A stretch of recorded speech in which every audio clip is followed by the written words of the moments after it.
band is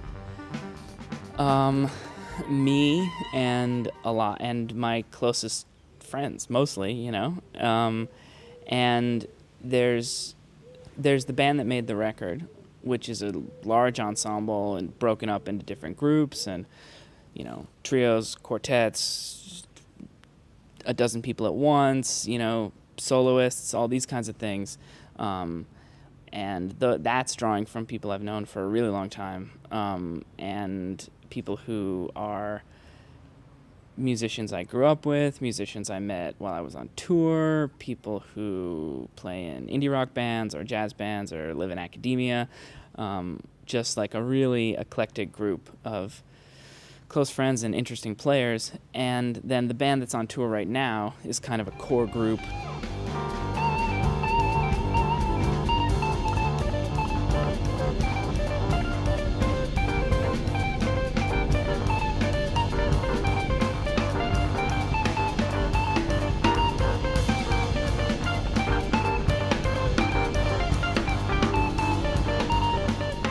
There's one thing that was pre-written that made it onto the record.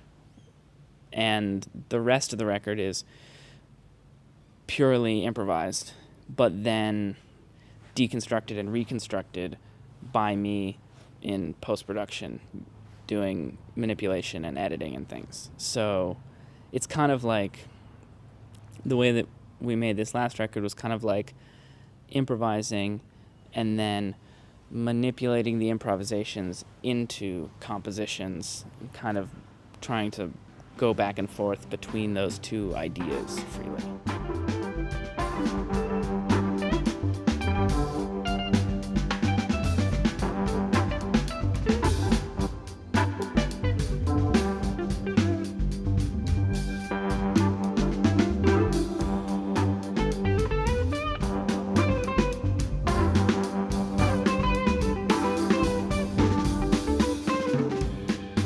I just bought my first acoustic guitar just a few weeks ago because a friend of mine asked me if I would come and open for him, and he was doing a record release show in New York, and he was like, do you just play solo, do whatever you want? And I was like, what if I do solo acoustic? And he was like, that's weird, cool.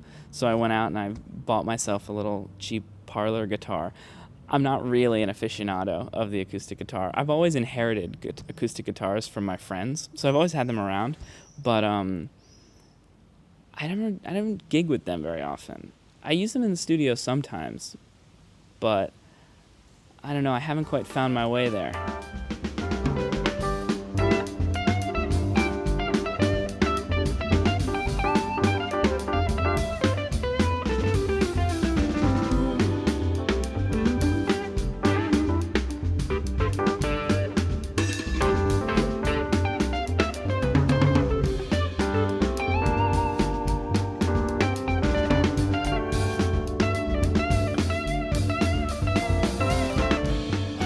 All of the projects I've done don't really concern themselves with the delineation of being this thing or that thing,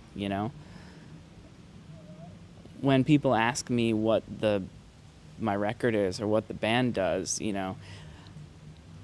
if they're not music people, I tell them it's electronic and jazz.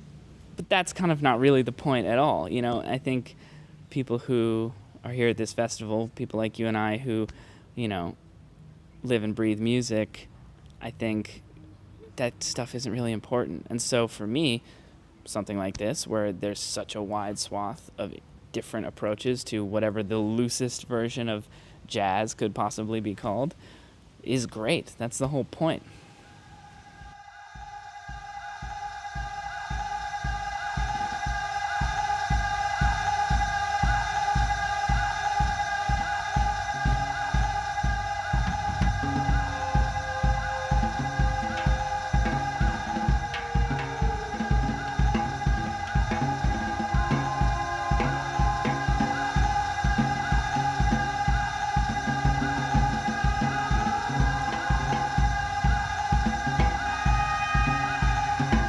I mean, to me, it's a huge honor to be here. It's like to be able to to be able to play on a beautiful stage like this for a crowd that really loves and respects all different kinds of music is like the dream. You know, to be able to be on a bill with John Cale is mind-blowing. I mean, I couldn't be happier about being here.